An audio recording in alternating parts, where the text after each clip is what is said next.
Hello, my darling, and welcome to today's story time. The next few chapters get a bit gory, so be prepared for that. We have our rolling thunderstorm in the background to help you fall asleep. And now, on with our story time. Chapter 10. Samantha willed her hands to stop shaking as she pushed open the door to the clone's dorm. Less than animals, she thought. No guards had been in the hall, but clones in lab coats and clipboards clasped tightly to their chests were rushing around the basement like the world was about to end. As the door swung open, only morbid curiosity kept Samantha from collapsing to her knees. The once sterile dorm room where Megan, Sally, and Tracy lived was splashed with gore. Samantha covered her mouth with a gasp as the stench of death overwhelmed her nostrils and threatened to strangle her. Shocking stains of blood sprayed the whitewashed walls, and entrails were strewn all about the sterile marble floor. Samantha sobbed against her fingers and forced herself to calmly survey the room, looking for the cause of such destruction. She stifled a gasp when her eyes caught on Megan. Megan, drenched in blood, sat stiffly in the far corner. Her eyes flashed with arrogance. Chunks of ashen flesh clung to her cheeks and blonde hair. Her face and neck were splattered with blood, and her white lab dress dripped with the remains of her two companions. With a twisted grin, Megan chewed slowly on a human hand.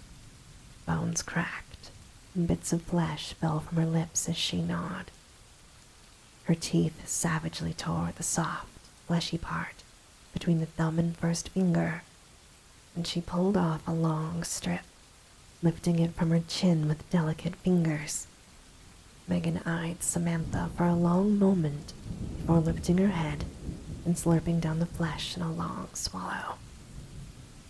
The hair lifted on the back of Samantha's neck as vomit rose in her throat. Oh, sweet Megan. There were definitely flaws with the sixth version. Samantha took a slow step back as she tried to avoid the bloody remains. Limbs were ripped savagely from their bodies and littered about the room. Sally's head of short, strawberry blonde hair rested near Samantha's foot. Tracy's head was missing. Megan kept her eyes on Samantha as she casually tossed the hand to the floor.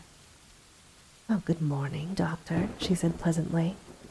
Her eyes were dark and fierce, like an animal's, but she held Samantha's gaze with a terrifying, human authority. She remembered Megan swinging her feet like a child as she had her blood drawn. Megan wiped a thick string of blood from her chin with the back of her hand, taking a long moment to suck the fluid carefully from her fingers. "I'm so glad you could make it," she said. Her gaze went to the head at Samantha's feet. Delicious they were.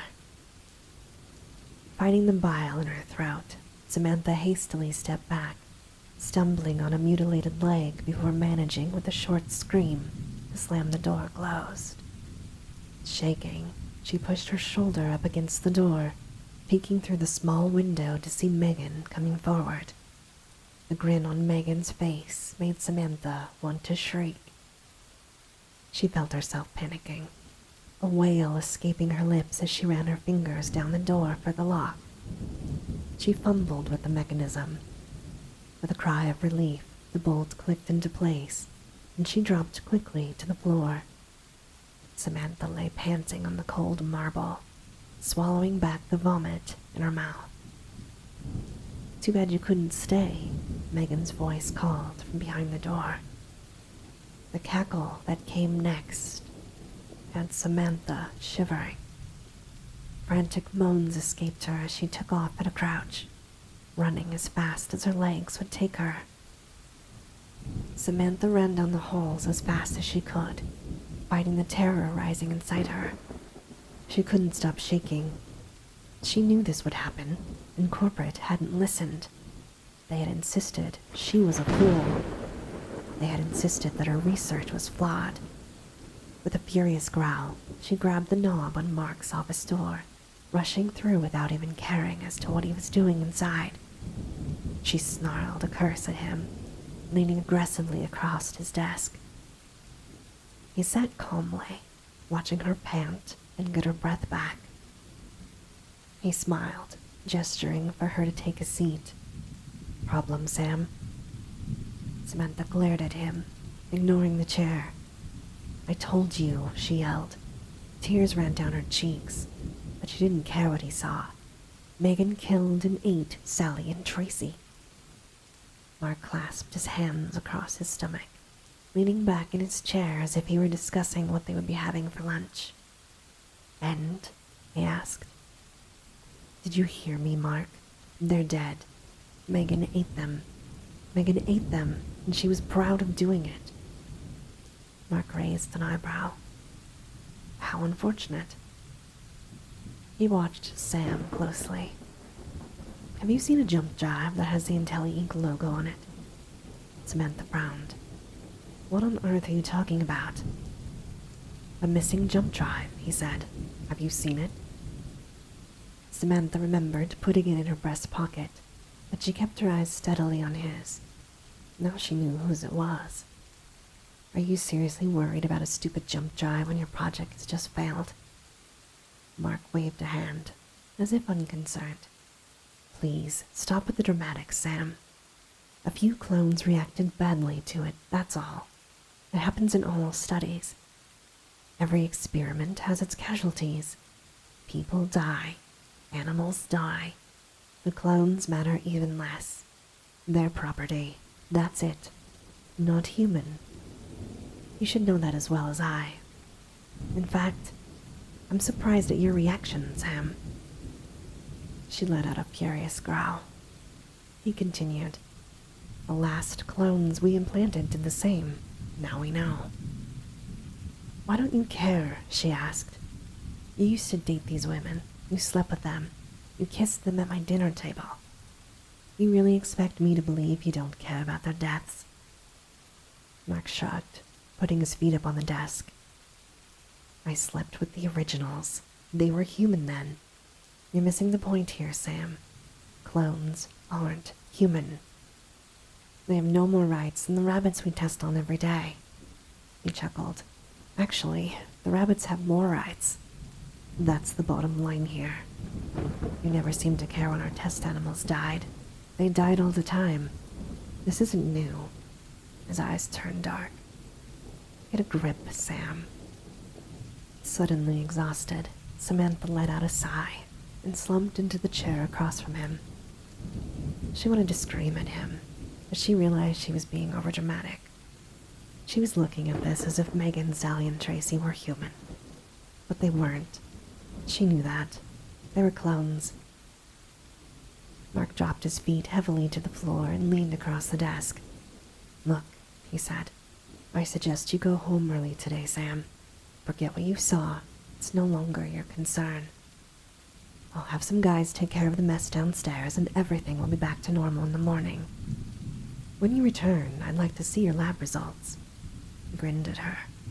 "Don't really want another mess the next time around. It's getting expensive." Chapter 11. Charlie listened to the doctor numbly. He suddenly felt so alone. Owen couldn't take the trauma of the hospital and seemed to be dealing with his own internal issues, so Charlie had put the man in a taxi and sent him home. Bruce's fiancée would be all right. Her arm would regain full movement after traction, and the doctors seemed optimistic that Tracy the clone was just knocked unconscious and wouldn't slip into a coma. But she would be in surgery for the next few hours while they worked on the bones that had been crushed in her face. He felt like throwing up. Tracy had always struck him as an eccentric woman, a strange choice for a clone meant to serve as a secretary, and for some reason he felt a quiet sorrow for her. He'd never been kind, only demanding, but replacing her would be more trouble than it was worth. Charlie stared at the sterile white floor of the hospital waiting room for several minutes before finding his way to the nearest bathroom. Placing his hands on the cold sink, he filled the bowl with warm water. Splashing his face, he thought about his wife, Samantha. Maybe he should just go home and curl up in bed with her. He groaned at the wonderful thought. But the penthouse was still a party, and Intelli Inc. had the entire night with Martini. And besides, Samantha probably wouldn't sleep with him anyway. Cold eyes narrowed as he watched Martini licking Owen's chest. Her practiced moans filled the room and sent a frustrated wave through his body. She hadn't given him a turn yet. He watched her silky hands moving over Owen's body. He fingered the knife in his belt and shifted further into the shadows, slipping into the connecting bathroom to wait. His turn would come. Dr. Jones turned to Bruce, who looked stunned by the nasty phone call he had just received from his fiancée from her hospital room. Is there a problem? Bruce shook his head, looking close to tears. She wants to call it off, all because of a hooker. Women are like that. Dr. Jones spoke seriously, handing Bruce a shot. With a terrible scream, Harrison stumbled out of the bedroom with his pants around his ankles. Both men laughed at the sight of his naked butt. They chinked their shot glasses together, shaking their heads at the wild night. Dr. Jones smiled, clapping Bruce in reassurance on the back. Hey, if you need her killed, he joked. Just let me know. Bruce nodded, motioning the cocktail waitress to come over with more shots. I know I can count on you, he said. He glanced to the bedroom, his gaze dark. It was with Martini anyway. Dr. Jones smiled. Well, it was Harrison. I'm next, my friend, but then she's all yours for the rest of the night. He raised an eyebrow. If we don't get too weird. Charlie walked sedately back into the penthouse, feeling traumatized by all he'd been through. It had been a few hours, and he was sure most of the guys had been with Martini by now. He turned to the chaperone. Who's with Martini now? He asked. The chaperone scowled.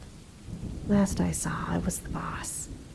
He turned away, whispering intimately into the cocktail waitress's ear. She giggled, placing her hand on his shoulder as she whispered back. Charlie was so tired he could hardly keep his eyes open. But he deserved a turn with Martini. He strode to the bedroom and pushed open the door. Hearing no sounds of passion, he took off his shoes and pants and plopped down on the bed, searching in the darkness for Martini. He saw that the bathroom was nearby and decided that she must be washing herself. He grasped himself lightly in his fist.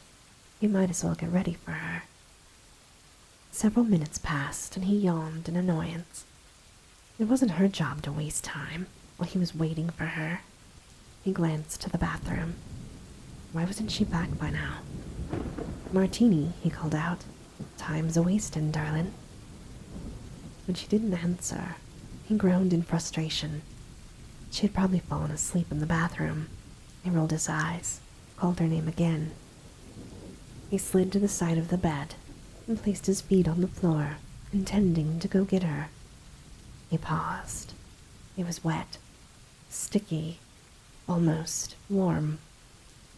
He moved his toes around in morbid interest, trying to decide what he was stepping in. He was so tired. It didn't feel like vomit. He snatched his pants from the floor and pulled them up in a rush. It felt like blood. In rising horror, he rushed around the bed and flicked on the light switch. He screamed. He had been stepping in the raggedly torn contents of Martini's stomach. Her middle was sliced to bits. He stared at her curiously for a moment. Something was wrong. He blinked. She was missing a nipple. Charlie screamed again. The chaperone was the first through the door, then Dr. Jones and Bruce. When Harrison didn't come in, Charlie guessed that he must be passed out in the front room, too wasted to hear his commotion. Charlie's stomach turned. He loved shows like Law and Order, but real-life blood was a different matter altogether, even if it was from a clone. He stared. Somehow, he'd never expected it to be so red, so sticky. He sat, woozy, with shoulders hunched, as the other men stared at the carnage. "You killed Martini," Stephen shrieked, lunging for Charlie with desperate hands. Charlie looked up. "No." "No," Dr. Jones answered, calmly. "Move," he directed Stephen with a wave of his hand. "Just look at her. She's been dead for a time." As if to show them, he pressed his fingers to the flesh of what remained of her neck. "She's starting to get cold." "Then who killed her?" Stephen turned, his bulk forcing his father back from the body. The rage flashing in his eyes, he balled his fists, ready for a fight. Dr. Jones looked up with sudden clarity. "Where's Harrison? We all know how much he fancies torturing women."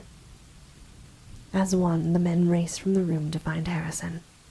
Searching frantically, they found Harrison out in the shadows on the terrace, his hands clasped over his face, and a Cuban cigar smoking in the ashtray. He looked up at them with red, swollen eyes. Dr. Jones grinned nastily. "You killed her, didn't you, Harrison? You killed her just like you killed your last girlfriend. You sliced her up." He snickered, as if at a joke. "Isn't that right? Wasn't my brother your lawyer in that murder?" Harrison's eyes went wide in horror, but he didn't say anything. He reflexively grasped for the knife at his belt, but it was missing. He picked up his cigar instead, pulling a long drag. "Call internal investigation," Dr. Jones said to Charlie. "We can't allow men to get away with the murder of our more prized clones. And you," he gestured to his son, "keep this idiot from leaving." Harrison stood quietly, his arms clasped tightly behind his back, as several strong men from internal investigation put cuffs around his wrists. He wondered what had happened to his knife. He'd paid good money for that knife. He blinked at the other men in his drunken fog. It was a really expensive knife. He almost asked, but Dr. Jones gave him a satisfied smirk. Charlie looked stricken as he sobbed incoherently in the corner. The chaperone stared unblinkingly at Martini's remains and watched vigilantly as the coroners bent to the task of collecting her body. Harrison blinked in confusion. He thought the chaperone's lips almost formed a smile. Dr. Jones thanked the coroners as they zipped up the body and hauled off the destroyed clone. He helped Charlie to his feet. "Let me take you home," he said, "to your wife." He looked at Charlie carefully. "You've had a long day." Charlie's eyes opened wide. "Yeah, I guess so." Dr. Jones chuckled. "Maybe make her some dinner or something. Get your mind off this." He paused a moment. "Samantha's a good woman. I don't know why you don't treat her better." "I guess. I don't know," Charlie replied, his voice strained. "Yeah, well, think about fixing your life before you lose her." Charlie nodded, before following the coroners and internal investigation out into the hallway. Bruce, too, seemed lost in his own world as he slowly made his way from the penthouse. Dr. Jones shook his head in amazement. He really was getting too old for this. He gave his son, the chaperone, a stern look as he stood near the giggling cocktail waitress, getting her phone number. Chapter 12. After securing plans for the next night with the cocktail waitress, Stephen stepped out into the silent hallway. His fingers touched the knife tucked tightly under his shirt. He grinned. Being a chaperone was fun. Humming softly to himself, He sauntered down the plush hall and took a small, soft brown object from his shirt pocket. He twirled it slowly in his fingers. His eyes lingered over the unique texture for a moment. With a smile of satisfaction, he popped the nipple into his mouth. He hummed louder, savoring the juices of her sweet flesh. She tasted better than the last one. And this, my darling, ends our story time for today. As always, I hope that you have very sweet and creepy dreams. Good night.